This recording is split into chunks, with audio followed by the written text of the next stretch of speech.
This is the InfatuAsian podcast, where I get together with a few friends and talk about Asian people and Asian things that we love.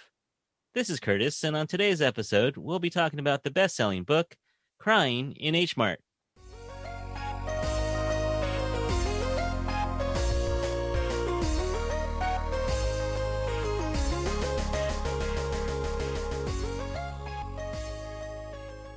Crying in H-Mart is on many people's list of books to read this summer. This is the first book written by musician Michell Zauner.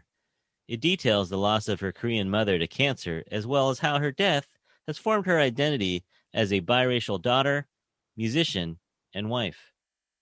Spoiler alert, if you haven't read this book yet, you probably want to wait till after you read it before you listen to this podcast. I'm excited to have a couple people here to talk to me. It's no fun talking about a book by yourself, so I brought in a couple friends. First, we have, all the way from San Francisco, we have Jackie. Welcome, Jackie. How's it going? Hi, how you doing? Doing good, good. How long have we worked together? We worked together... This has been my 15 years. At least 15 years. It's 15 years, yeah. And Jackie is always fun to talk with, and so even though we've known each other for so long, we've never talked books. This is the first time I think it's the first time we're talking a book together. So you were actually one of the first people I thought of when to do this podcast. Several reasons. One, you're funny. No. Two, you are a Hapa. You are half Thai. Thai. Mm-hmm. And I actually thought you were half Korean. To be honest. A lot of people, because I live in San Francisco, a lot of people assume I'm half Chinese. That's true too. Do you know any other half Thai folks? I don't think I do. I think you're my own. Yeah, well, my siblings. Okay, yeah. Yeah, I do know a couple. We have a few other Hapas at work, but I don't know if they're half Thai. I mean, I feel like they're. Yeah, half Chinese pretty common, half Japanese pretty common. Mm-hmm. But yeah, so I thought of you for that reason, and you also happen to be an English teacher. I am. So I figured you'd read a few books in your lifetime, so some, you might be able to comment on this. But yeah, so I think you'll have some good insights for us. So thanks for joining us today, Jackie. Thank you. And coming from across the bay, we have another cool person. We have Kelly. Hey, Kelly, how's it going? Hi, I'm good. 1 month into summer. How are you? Oh, yeah, that's right. Yeah, we're good.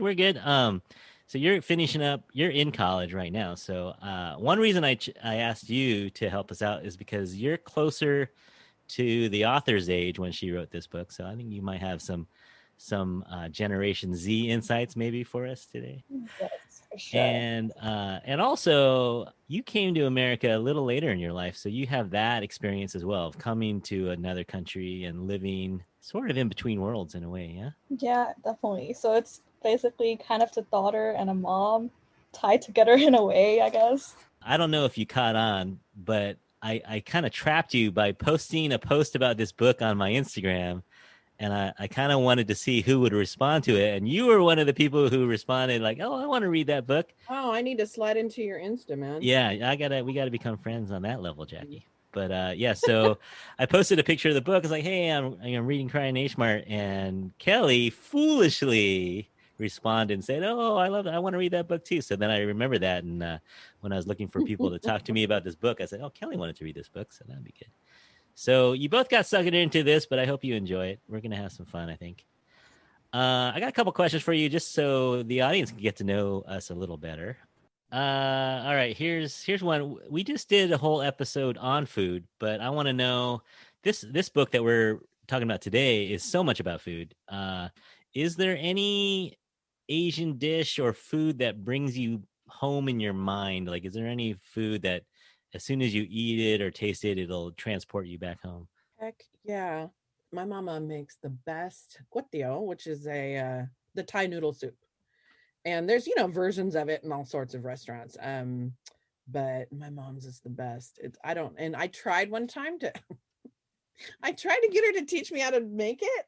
And she left out ingredients on purpose. She sabotaged yes. me. And I was like, Mom, this doesn't taste the same. And she goes, no, it's good. It's same. It's all good. All same. And I'm like, what is this is totally, there's something missing. And she just wouldn't I don't know if she like forgot, you know? Yeah. So anyway, nobody makes it like her. Every once in a while I can find one that's similar. But yeah, that's the one thing that That's a God, good one. that Yeah. takes me home. And you know, my mom's getting old, so I'm like, oh God, it's gonna die with her. They don't write these things down, so you're never I gonna. know. Well, yeah, as Michelle Zauner actually says that in her book, like, Right. you know, good Korean cooks don't measure. They just, you know, dump stuff in, and it's all by taste. Yeah. Mhm. That's the way it should be. That is That's the a good Asian trick. way. That's the Yeah. Asian mama way. How about you, Whenever Kelly? I asked for measurement, they were like, just a little bit, go with the flow. What does that mean, right? Just Yeah. feel it. Feel it. For me, my favorite Asian comfort food would definitely be dim sum. I actually just had it earlier before this podcast recording. And because like back in China when I like lived with my parents, we'll go to Yumcha or get dim sum every Saturday. There's no changes to that plan. It's basically our family bonding every week. So that's definitely part of my memory all the time. What's your favorite little dish, dim sum dish? I would say har gao because I love shrimp a lot. Yeah. All right, last warm-up question. Well, actually, no. Well, I think it's the last one. But have you been to H-Mart? We have a new one here in San Francisco. Oh, we do? I had never even heard of it. I had to look it up after I started reading this book. Yeah, it Where just is opened. It's over on the southern part of town, so you got to come on over to the south. Yeah, I thought it was just an East Coast thing. I didn't even know. Okay. Well, I'm gonna have to check that out. Yeah, it has been mostly an East Coast thing, but yeah, it's kind of a big deal. There was a huge kind of line, and they were building during the whole pandemic, but they just opened up maybe a month ago. Yeah, it's pretty cool. I just went yesterday. I went for the first time yesterday to do research. Did you cry? I did not cry. Oh, it is pretty overwhelming. I almost cried out of fear because it's pretty overwhelming. It is. It's well stocked. If you like those little banchan, the little dishes that you get with the Korean meal, they have refrigerator cases after refrigerator cases full of those things. I sometimes get confused at Korean restaurants because there's so many.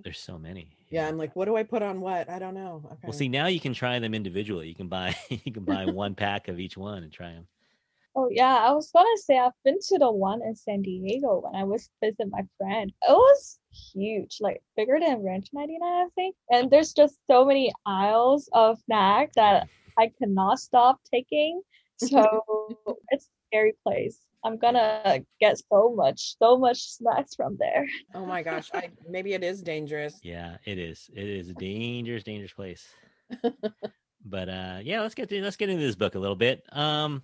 So a little bit about Michell Zauner. I've watched a couple interviews with her. It's interesting. She, to me, comes across as pretty shy. She seems kind of like an introvert to me. Mm-hmm. But if you watch her perform, I don't know if you know this also, she's also a musician. She's actually maybe better known as a musician, but this is her first book.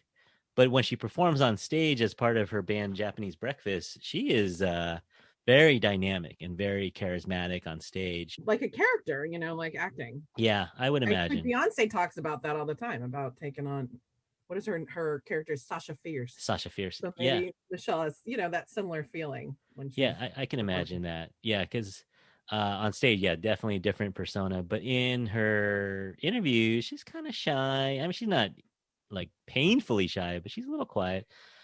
She has a Jewish American dad and a Korean mom. She was actually born in Korea and moved to Eugene, Oregon when she was like 9 months. So she didn't spend a lot of time living full-time in Korea, but she did go visit, every other year. I think she said she went back with her mom during the summer to visit Seoul in the summer. Yeah. So she grew up in Eugene, like not even the main part of this. Now, Eugene's not a huge city, but she lived kind of in the cuts of Eugene, way out there, and was alone a lot, I think she said. And then she ended up going to college on the East Coast and kind of tried to make it out there in Philadelphia and then eventually New York. And then, we'll talk about her music later. She's part of this band called Japanese Breakfast, which kind of came out of this whole experience in a way, she says. But this book, she entered it as an essay in Glamour magazine, not really known for its literary contribution to society. But Glamour magazine had an essay contest and she won. And this was in 2016. So I think she had just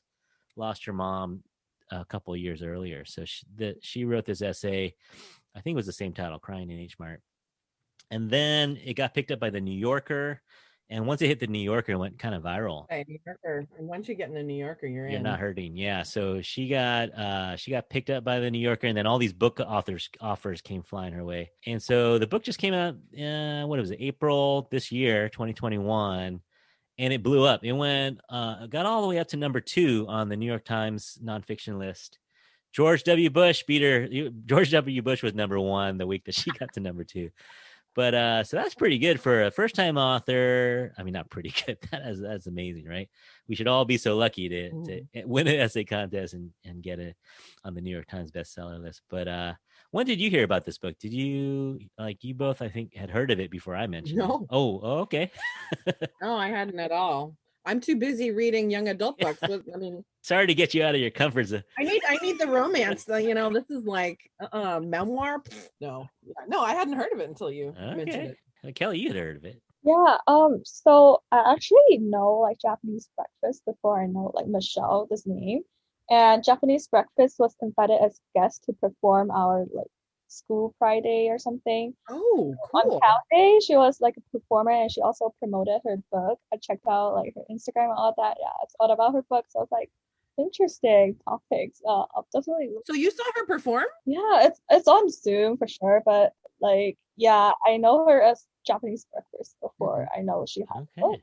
Oh, that's cool. Yeah, it's definitely on a lot of people's reading list. I was kind of looking around for books that we might want to do for this podcast, and this is the one that popped out the most when I looked at young or fresh Asian authors. Her book definitely popped up. And here's some breaking news. I don't know if you heard this.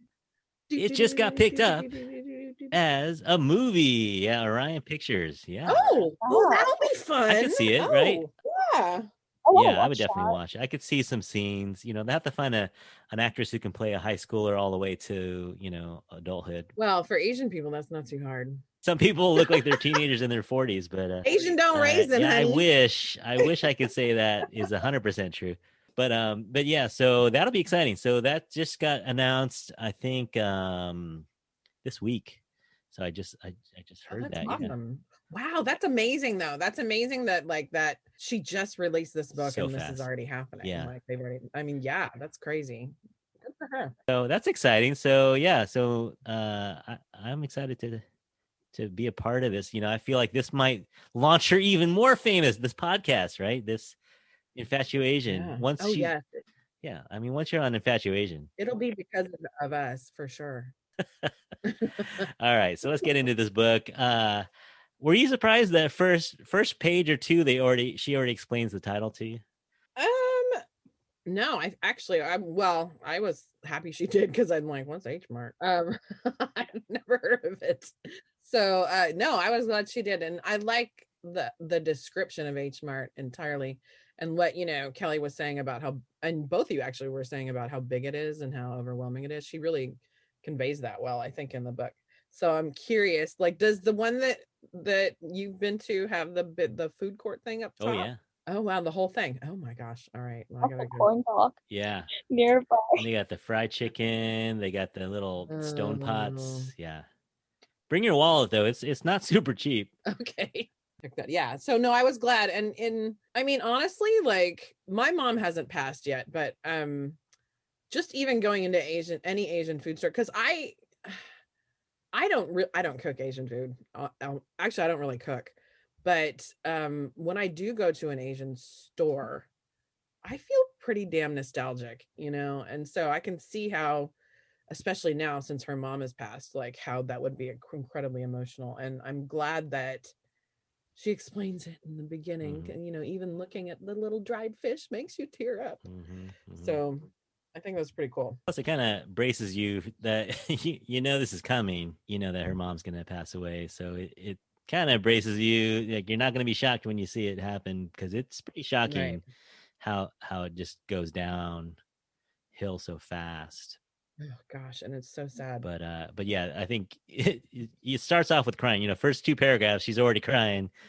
So it lets you know there's going to be some more tears coming on as this book goes on. But I guess one of the things that I really liked was that Michelle mentions that when she looks around at people with their parents, and even though these parents might be doing something totally annoying, like this one mom was telling her son how to eat. The guy was like 20 something, right?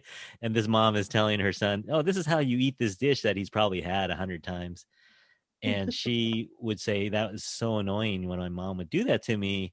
But now it makes her cry, now when she sees that happen. Now she misses it. Yeah. So are there any memories that, like you said, I think our moms are all still alive, but as you read that, can you already sort of imagine in the future what it would be like to kind of have that suddenly missing from your life?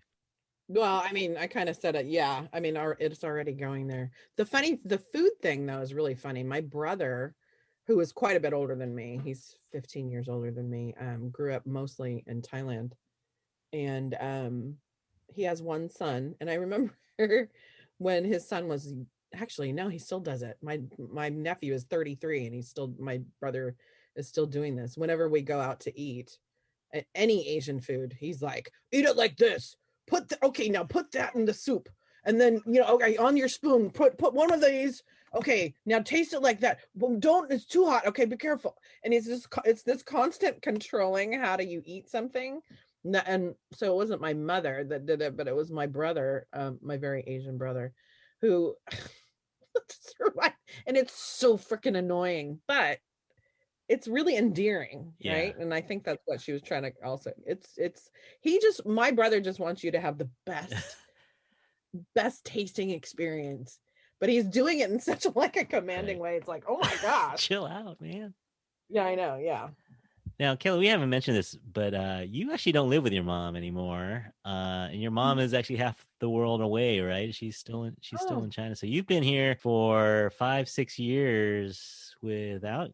Is that right? It's crazy to think that I've been living away with my parents for 5 years. So do you have a trigger, that you experienced something that your mom used to do when she's right with you? Yeah, definitely. So when I was in China, I go to a middle school that's boarding school. I need to live in dorms. And every time I go back to school, she will pack me boxes of fruits that washed, cut, boxed, in tiny little Tupperwares. And I remember Michelle wrote about how her mom also sends her boxes of fruits. And also, I guess fruits is just important in Asian family. Whenever we have arguments with our parents, the way they resolve arguments is just to call you out to eat fruits or send cut fruit into your door, be like, here's the orange. So I guess that really triggers a lot of memories in me. So. That's true. I never thought about that, but that's true. The fruit, it's something about, I guess that's their treat, it's like when our parents, or when you had ancestors in their homeland, eating fruit was kind of like their candy or their dessert. I guess is kind of something special. And for some Asian cultures, it was a luxury. Yeah. It was a luxury for my mom's family to have fruit. Yeah. So that's important. That's really cool memory. One memory I have, my dad's still here, but this is going to be kind of funny, but we used to go every Sunday. We would go out to do exercise as a family, and we would go out. And so we would do laps around. Now it's called School of the Arts, but it used to be called McAteer High School. They have a track out there, and we would do little laps around there. And my dad would have us bring garbage bags so that we could collect aluminum cans while we were exercising. Part of our exercise was to go around the campus and pick up aluminum cans. Now, that's not so uncommon for Asian families, but I should tell you, my dad is a dentist and a professor at UCSF, so he's we weren't needing the cash, right? But it was just something that he grew up in the Depression, he grew up pretty poor. Mm-hmm. And there's something about, hey, there's money laying around on the streets, basically in the form of aluminum cans, even though it's only a nickel, right? But I mean, he could have posed it as an environmental thing. No, it was about the 5 cents, right? It was about us getting, and you do it for a couple weeks, and we'd have maybe one bag full that's worth, $12.50, 50 cents or something like that for hours and hours of work. But for some reason, it was worth it to him. And so now, even I don't know if I'm hardcore about it. I'm definitely not hardcore about it. But now when I see kids throw, and it is for the environment as well, but if I see a student or a kid throw an aluminum can in the garbage can, it bothers me so much. I have to pick it out. Oh my gosh, I get on them in the classroom. I get on them. I'm like, no, that goes in recycling. All right. Let's see. Moving on. So one thing that she mentions in this book is that she kind of had an in with her. She was on the outs with her mom a lot. She disagreed with her mom on just about everything, but the one area where they bonded was food, and she had a real taste for Korean food. And one of these rites of passages, I think, for her, or I don't know if it's a rite of passage or more of it, just kind of earning some merit with her mom, was eating this octopus tentacle that had just been cut off an octopus. And I think she did it just kind of to show that she would, and it impressed her mom, and it actually earned her some points. So is there anything that you do with your parents? Does that memory strike anything for you with your parents and trying to impress them in your Asianness at all? Have you ever tried to flex on them with your Asianness? I think when I was a teenager, I actually rebelled against all my Asianness. I related with Michelle. Some of her like schoolmates were talking about, there's a scene where she's like, some girl is asking, what are you? What are you? And it's like, well, I'm human. But this girl is asking what ethnicity she is. And so where I grew up in a rural area as well. And we didn't just get the what are yous. We got the what's wrong with your mom? What's wrong with her accent? What's wrong with, and we got called pretty racist things. So it was pretty traumatic. And so by the time I was a teenager, I was like, I'm not speaking Thai. I am not eating any Asian food. I'm not doing any of this. I didn't even eat like rice for years and years. And it's funny because I have another Asian friend from high school who, when we were in high school, we never ate any of my mom's food. And now we talk about, she's like, oh, all the good food we missed of your mother's. I'm like, yeah, but when when I met you, I'm like, I hated all that crap. I hated it. And really what it was number one, I was sick of it. And then number two, it was my way of rebelling because I didn't feel comfortable being who I was. Being the biracial person I was. So, because I didn't feel like I fit in anywhere. And so, the food thing just kind of, but now when people ask to, everybody always wants to go to Thai food, which is, I have to be in the mood for it. But when I am, I really am. And it's very, I regret a lot of things about my childhood, or actually my teen years. But one of the things is that I kind of gave up all that good food and learn how to cook it, honestly. Mm-hmm. Yeah, I think with Michelle, she had a real tough time with her mom. It sounds like from the get-go, from even a young age, she was not what her mom expected. Like there's even that line that was like, I guess I'd never met anyone like you before. When she, oh yeah, that was kind of telling. Where and that the realization, like that horrible moment in the book where her mom tells her that she had an abortion. Yeah, to make her feel bad. Oh my gosh. And I thought maybe mom was like lying or something, but apparently, I guess it was true. And it's just, oh my gosh, that yeah, I remember getting into arguments like that, man, with my mom. And she was about to leave for college, right, that day, and they still end up having a large, like, huge argument. That's right, it was right when she was leaving for college. Oh yeah, that's tough. That must have been tough. Yeah, I can't totally relate to that. I've never had one of those. They had a physical altercation.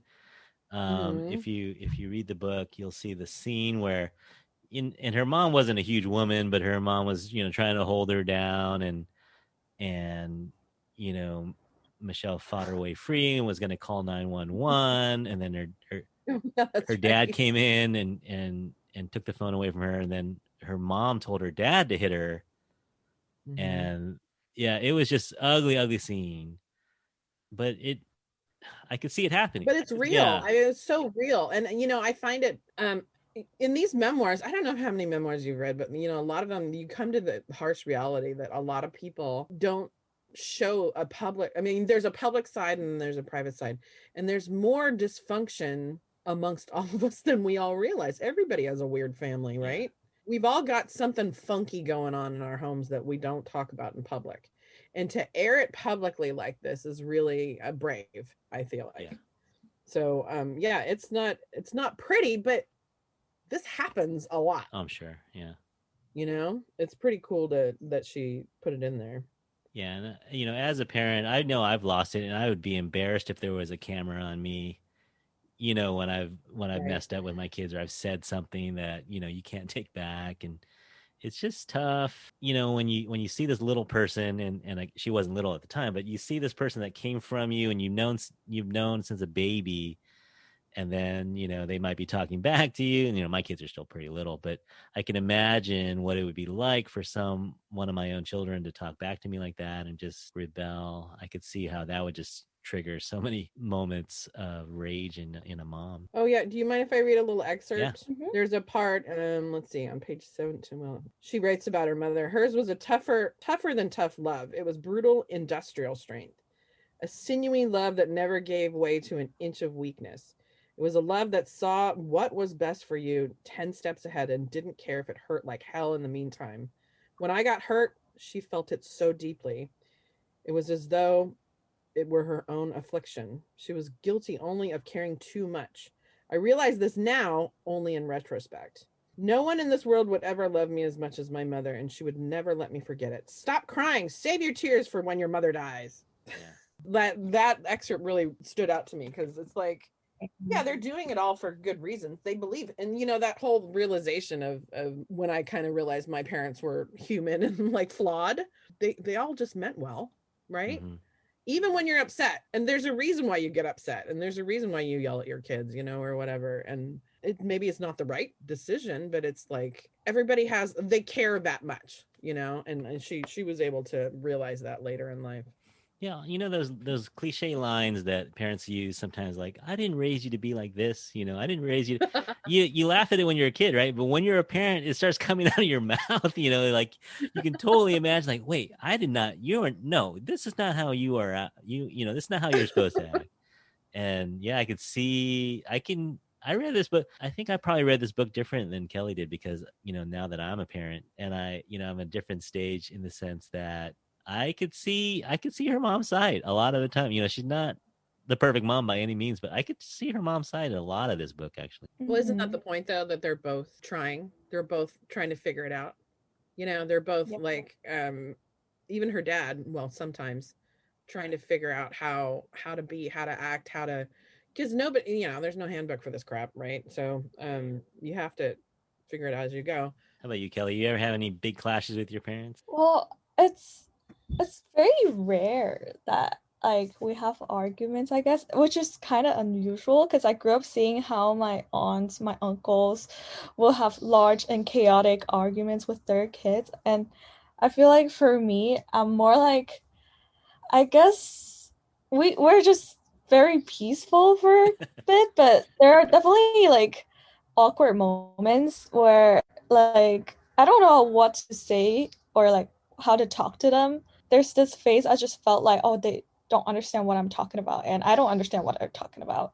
And I guess I'm still kind of going through this. Like when I try to talk to them, they try to impose certain like lectures on me, and I'll be like, we're living such different lives now since they're like on the other side of the world. I just thought that no, sometimes our conversation is just so different from what I remembered in the past. But yeah, it's something that all kids probably have with their parents. But I think there's something about there's also the aspect of the cultural difference between her mom and she.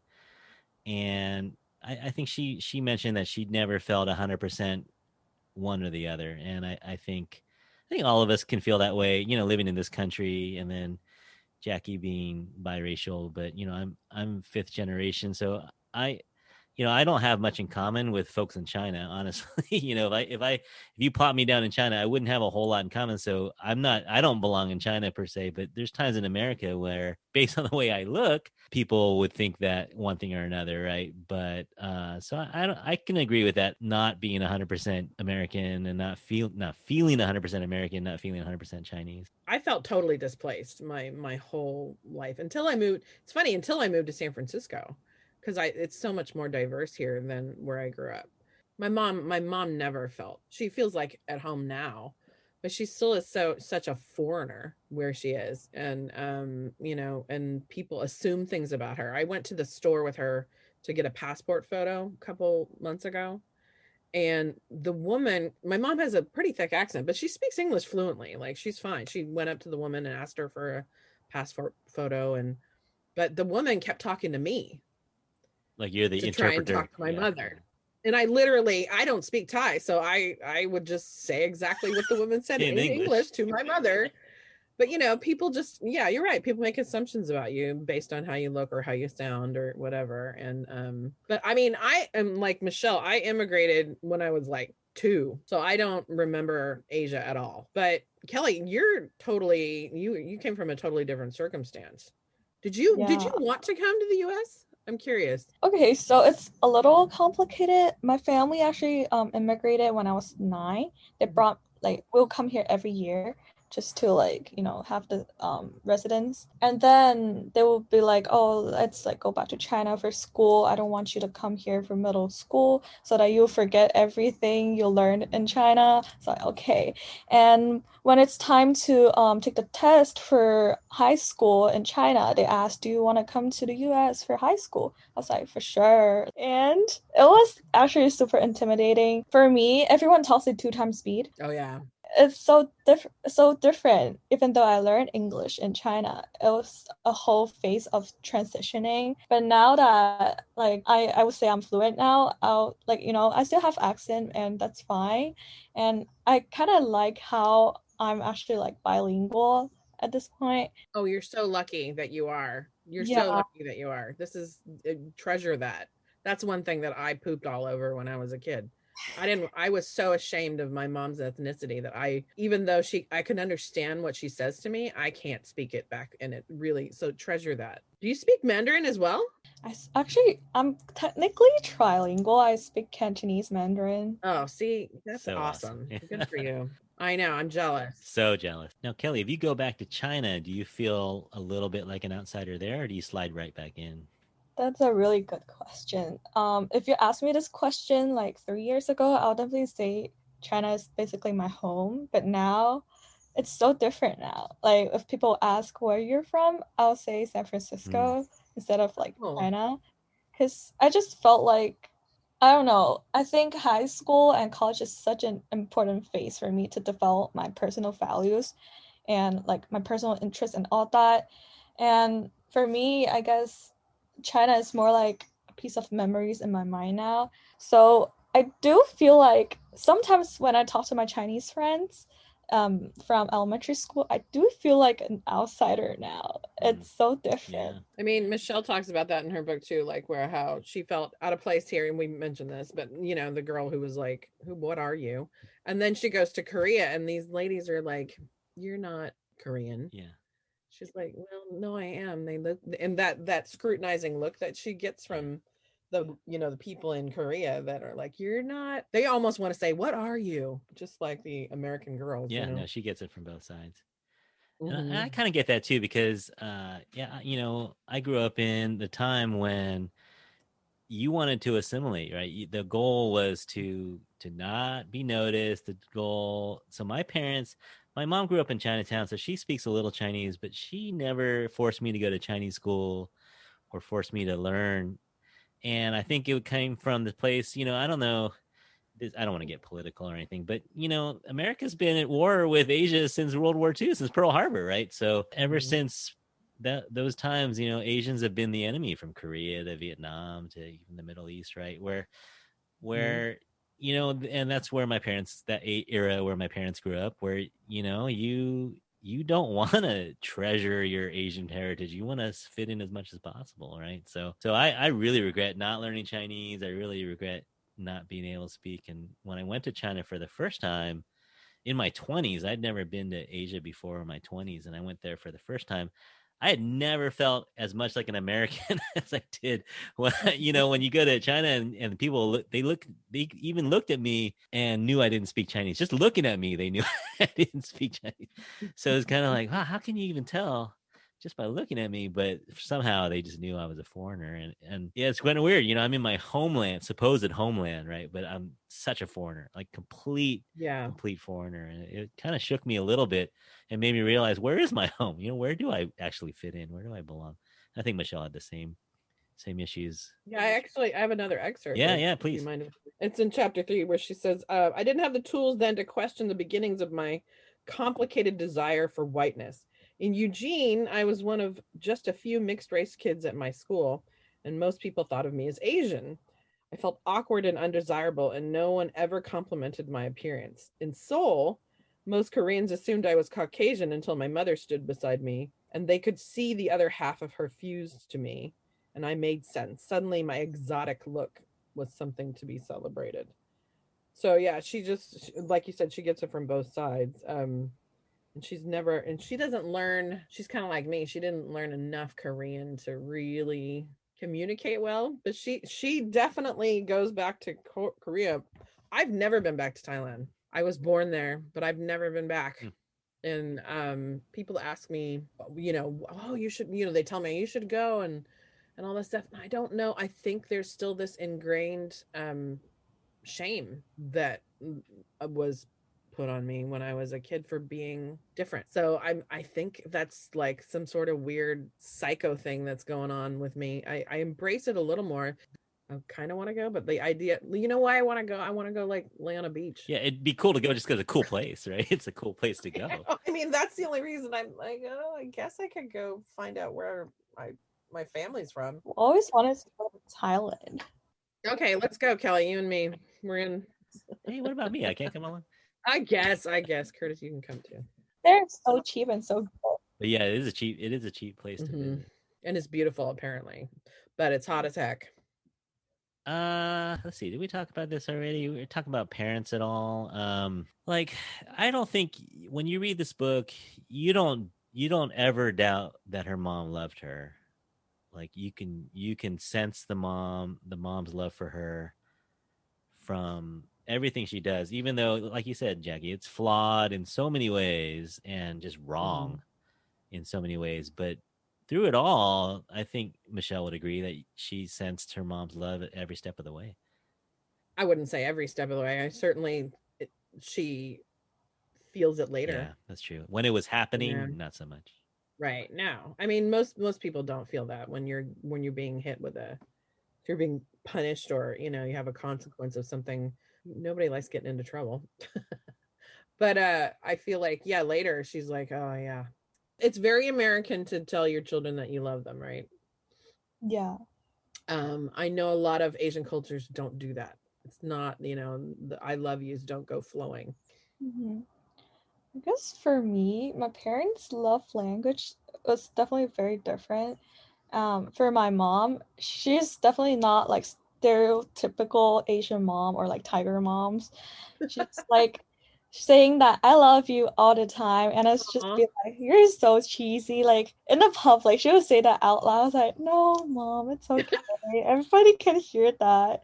So yeah, my mom is definitely a different mom type. And for my dad, I guess he just loves to cook, and whenever I go home or comes back from school, he'll cook me a lot of dishes. He'll make sure that every dish is freshly made.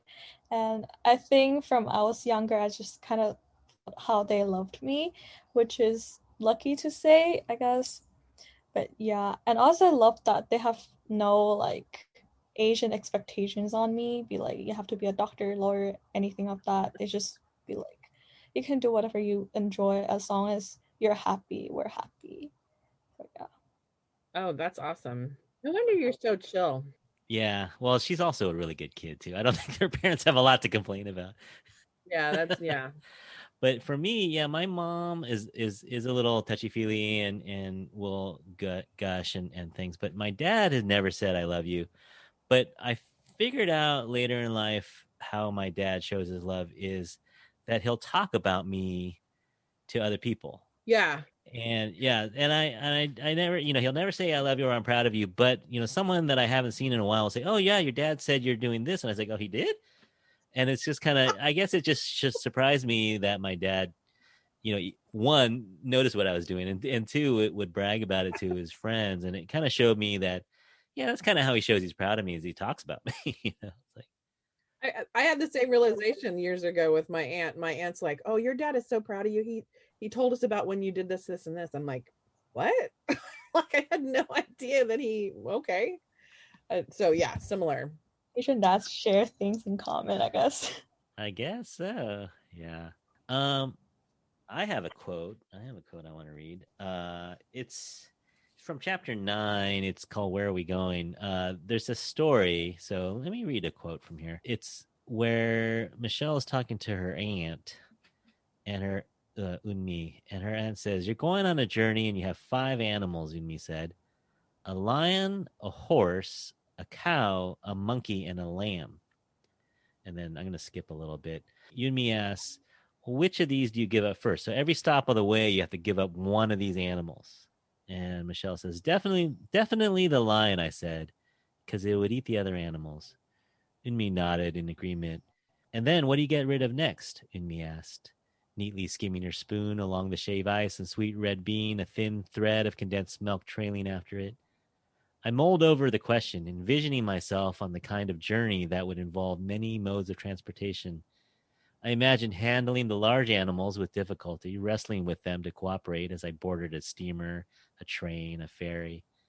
I thought it would be best to discard the large ones first. I guess the cow. And then the horse, I said.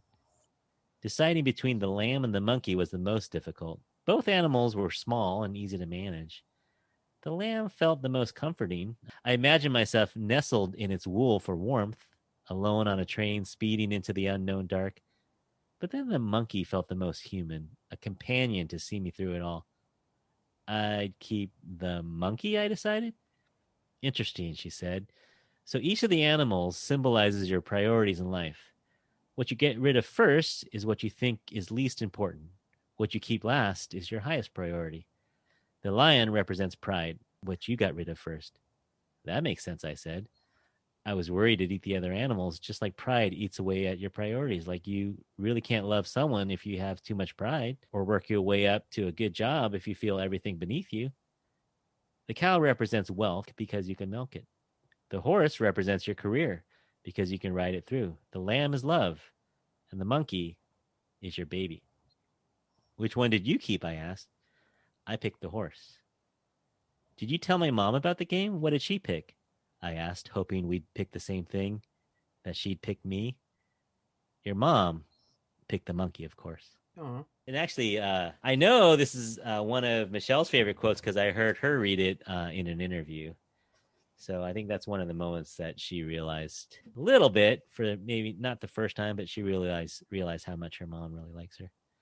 Not likes her, really loves her. Loves her, yeah. Mm. I think culturally it's hard to find, like, there's a happy medium somewhere, but I mean, American versus, Korean, there's it's difficult to rectify the two.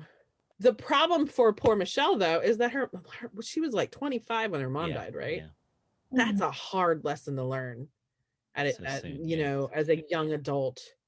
That's tough. And her mom was 56, I think. That's so young. Yeah.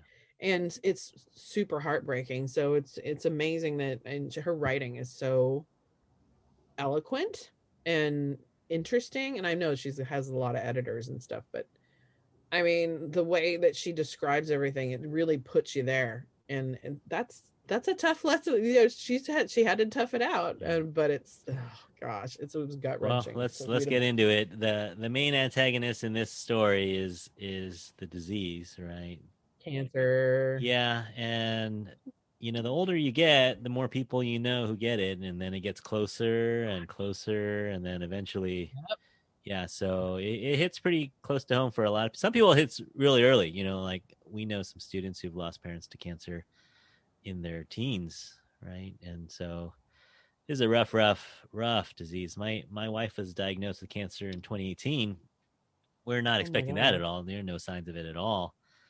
And up to that point, we've had friends or like distant aunts, or we've known people who've got, but until it comes to your house, I think it is something that just seems so distant and not personal at all. But then it becomes incredibly personal, and so when it happens, you kind of question. And I felt a lot for Michelle during the treatments, because you really start to question: is the treatment worse than the disease? And I think you really start to question, why are we doing this? Because it doesn't seem like it's, my wife is in remission and everything's great. So of course, yeah, if you can get good treatment, get good treatment. But there are some cancers, or there are some stages of cancer where, yeah, I don't know, you have to make that decision. And her mom let them know, if this doesn't work after 2 treatments, that's it. And that was super tough to read. Yeah, that was, and it was a type of cancer, and her tumor was so big that they didn't think they could come back from it. So I think mom was awfully realistic about that. And no, like neither Michelle nor her husband, her dad, Michelle's dad, could make that decision. Mom had to do it. And this lady's tough as nails. But I think I've known at least 20 people in the last 15 years that have gotten cancer. Um, a number of them have lived through it, and a number of them have died. The closest person, though, I would say, is my sister-in-law. And it always also depends on what kind of cancer it is, right? Because some of it's super terminal and some of it's not. I think Michelle's mom knew. Yeah. This is going to be. We'll try. It's almost like she decides, I'll try for my my husband and my daughter, but even that almost killed her. I mean, even that was. Yeah, I mean, that was just like, she spent weeks in the hospital, and yeah, that was just awful. So she knew, I think. And for me, I think the first time I really encountered like death in my life is when my grandfather got diagnosed with cancer, and he's in the US when I was in China, so I couldn't even like fly back before his death. So because when he goes to the doctor, it was already pretty terminal. You know how like Asian parents or like Asian grandparents, they wouldn't like, they just won't go to the doctors unless it's super bad, and when they actually request to go to the doctors, it's That's when already, it's really bad. Yeah. yeah. He died here in the US? Yeah, he did. How old were you? I was in elementary school or middle You were school. pretty young. Okay. Mm-hmm. I think, the real, like how my sister-in-law was not realistic about her disease. She had ovarian cancer, and which is extremely terminal, and she fought it for 8 years, and I usually, like, the height of fighting ovarian cancer is 5 years. So she really, like, to the very end. I remember the last conversation I had with her was very, she was like, "This is really scary. I'm really scared," which broke my heart. But Michelle's mom was very, can I read another excerpt? Please, yeah. I think she's very, like, candid about, she kind of knew. This is in, I think, chapter 10. "Do you think he'll get married again?" They're talking about dad. "I think he will, probably," she said. She looked like she didn't mind it, that it was something that they'd discussed together before.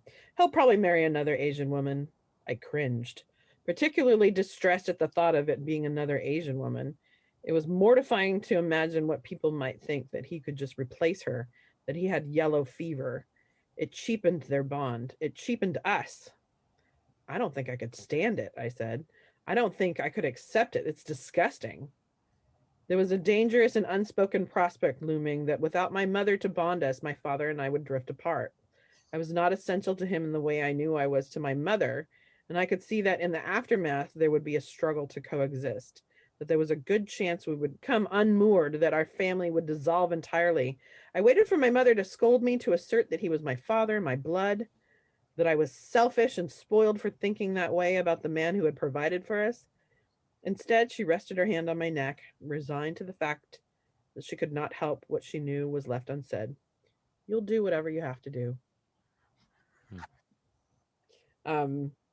That's another thing. Like, Michelle's mom was the bond between her and her father. Like, and she knew that.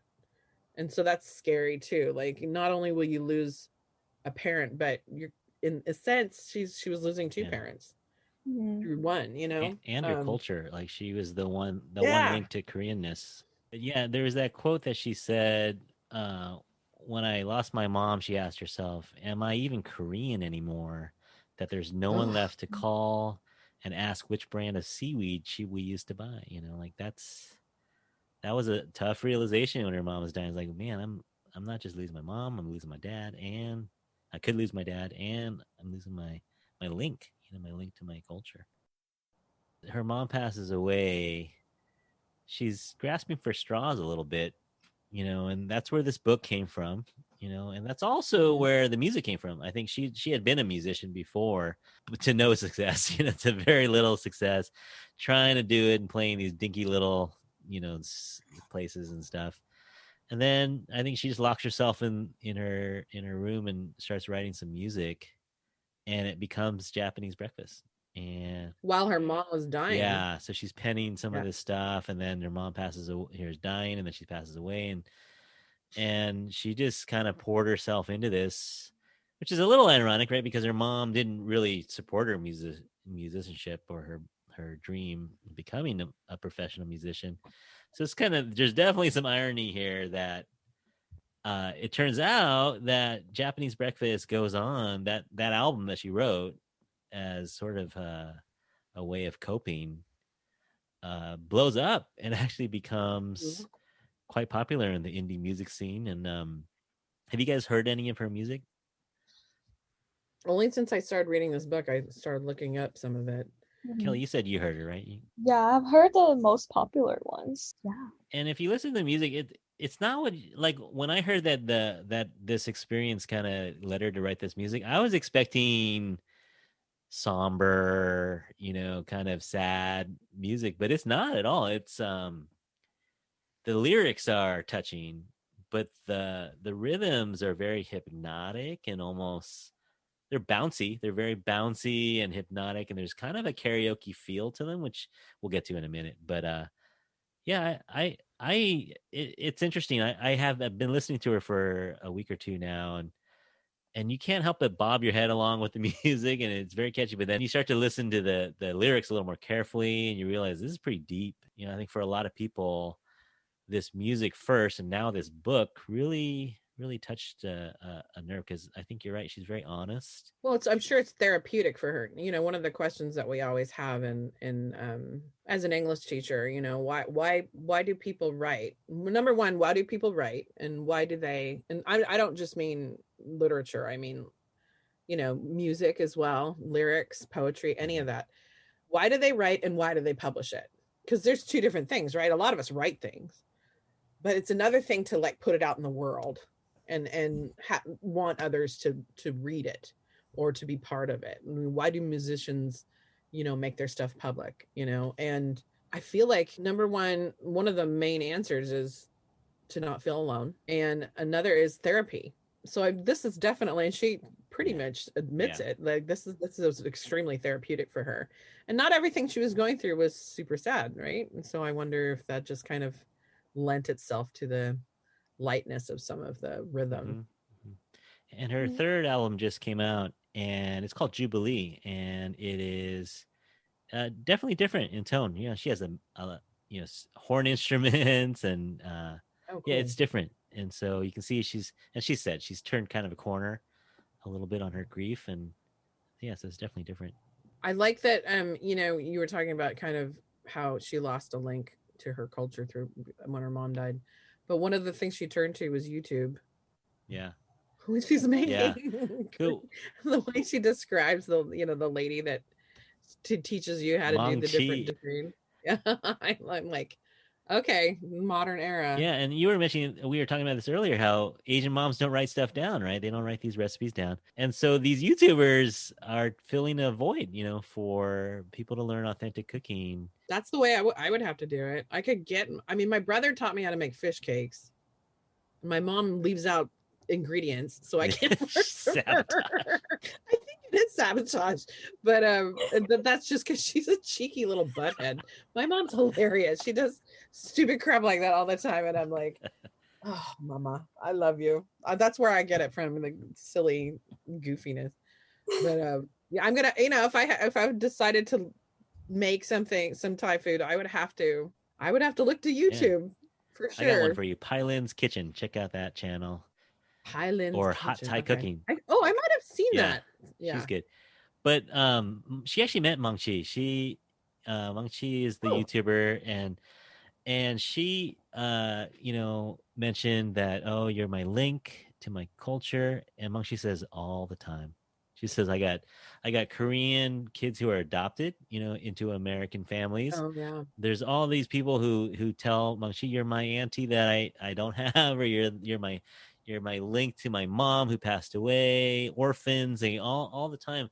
And Mangchi says it happens all the time that people come to me and tell me that I, was able to teach them things that they wanted to taste and remember but couldn't because they never were taught. And so, yeah, there's definitely this therapeutic element at the end of the book where she's just transported to her Korean heritage through this cooking. It's really amazing. Yeah. No, it made me really want to go get some Korean food, let me tell you. But yeah, food in this book, it's sprinkled all throughout, but yeah, especially towards the end, she gets super nostalgic and wants to learn everything. Like glomming onto that part of her culture, and yeah, certainly nostalgic. And like she also talked about how Asian culture overall is getting popularized on like internet and getting more exposure. I remember how she talked about the 10-step skincare routine being on YouTube and autoplay media. And I guess it's changing so rapidly, like these recent years, like Asian culture is being popularized and being appreciated a lot more. Let's get to the ending. What do you think of the ending? The ending, I heard an interview with her, and she originally had an ending where she was in the spa, having the spa treatment, and kind of just crying, and her editor was like, I don't think that's where this ends. And then like you said, Japanese Breakfast had the tour where they ended up in Korea. And it ended with them singing karaoke to a song that the sisters sang 30 years ago. And it came full circle in a way, right? Where here's this hobby, quote unquote, that her mom was just waiting for her to grow out of, but it turns out to be her career. It turns out to be this leaping point for so much of her life now. I mean, this is huge for her. This is how she not just makes a living, but she's just really blowing up as an international star. Mm-hmm. How do you feel about the ending? It's hard to call it a happy ending, but it feels happy in a way. It feels like she's resolved. Yeah. Mm-hmm. At least in part of her, grieving process, that it's become a, you can tell that her success, she wishes that her mom had seen her be successful, touring and going back to the country where she was born and where her mom's from, so that she could like be successful. But at the same time, she doesn't seem to. She feels like she's still doing it in tribute of her mother. It seems like she's, she doesn't regret entirely that her mom wasn't there. That she knows that her mom's legacy is why she's doing it partially. Yeah. So it seemed resolved, like satisfying. You're certainly not happy, but satisfying. That's true. For me, it's pretty heartwarming, I guess, because how we talked about like when she lost her mother, she's scared that she'll lost part of her linkage with Asian culture. But now she's touring all over places in Asia and somehow discovering new links to Asian culture. And at the end in the karaoke, I guess she's also learning more about her mother as well, learn about her childhood idols, and finding a new linkage with her mother as well as her culture in Asia. But yeah, she even said,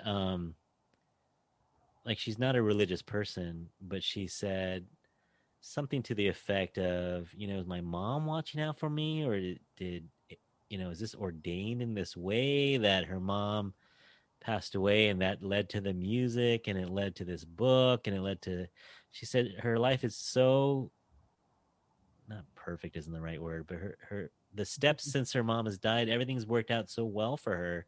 She can't help but think maybe her mom is orchestrating this somehow, or fates, or whatever. They took away something, they crushed her, but she's been reborn in a way to this new life that probably couldn't have happened if her mom hadn't passed away. It seemed satisfying though. It Yeah. seemed like, that she was resolved in this idea that she knew that she could live. Yeah.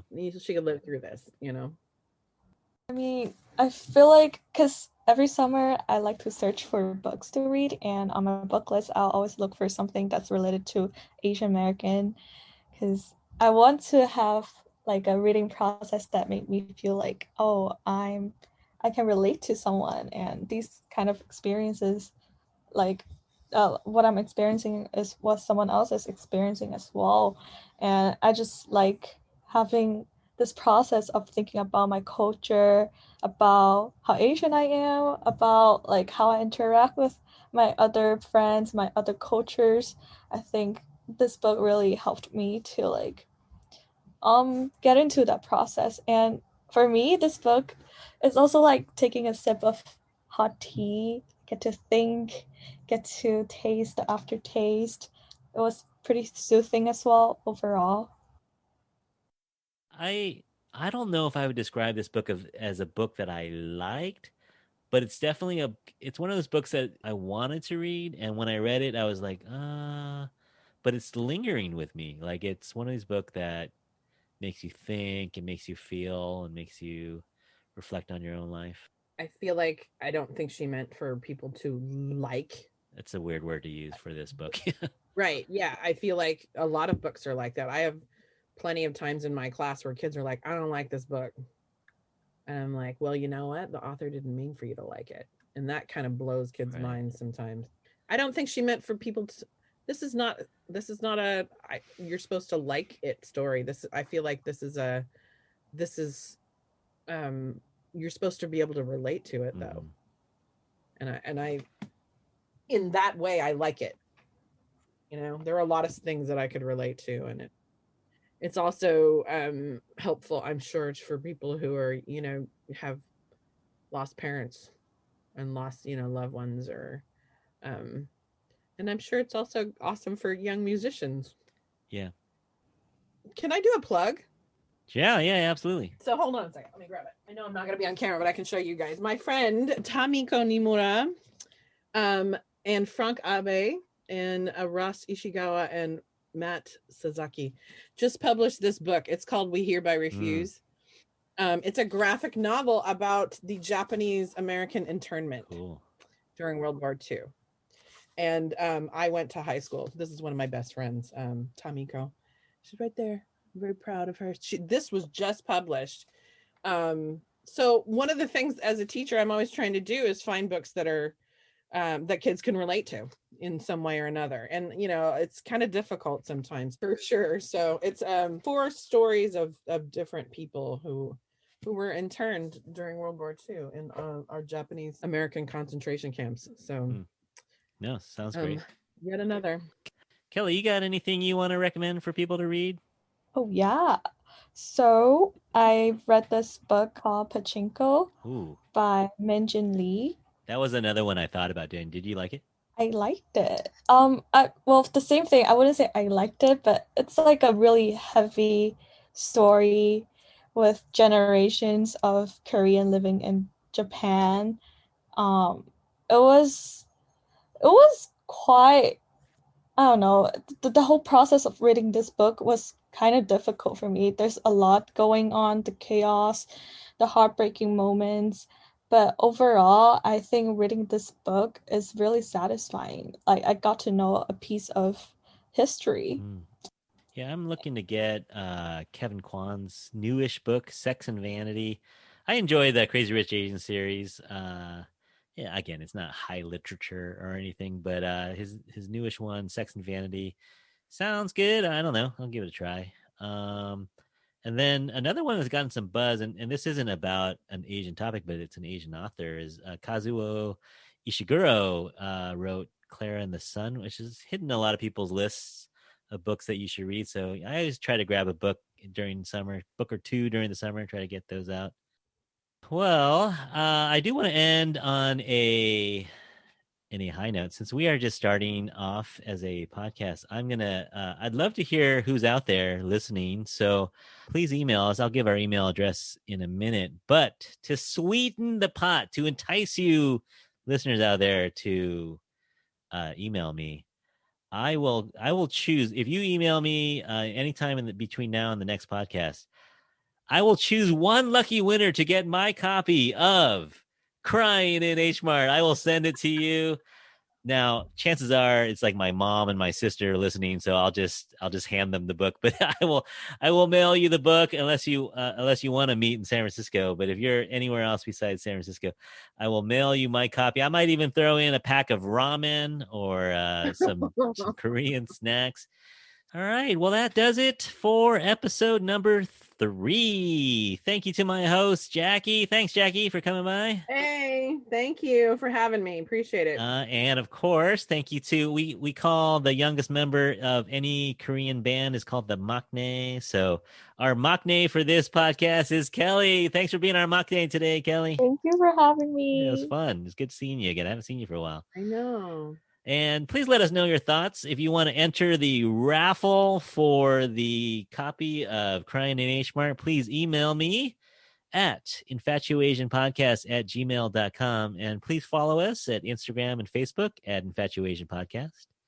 All these details will be in the show notes. More episodes coming soon. We're about to record an episode about music and another one about the Olympics. So check wherever you get your podcasts, whether it be Apple, Google, Spotify, Stitcher. Come check by every so often, or follow us. Even better, follow us so you know what's coming. But until then, on behalf of Jackie, Kelly, and myself, we hope you are all happy, healthy, and safe. Thanks again so much for listening, and talk to you soon. Bye. Cry too much in H-Mart. Don't cry in H-Mart. Be happy in H-Mart. Bye, everyone. Bye. Bye.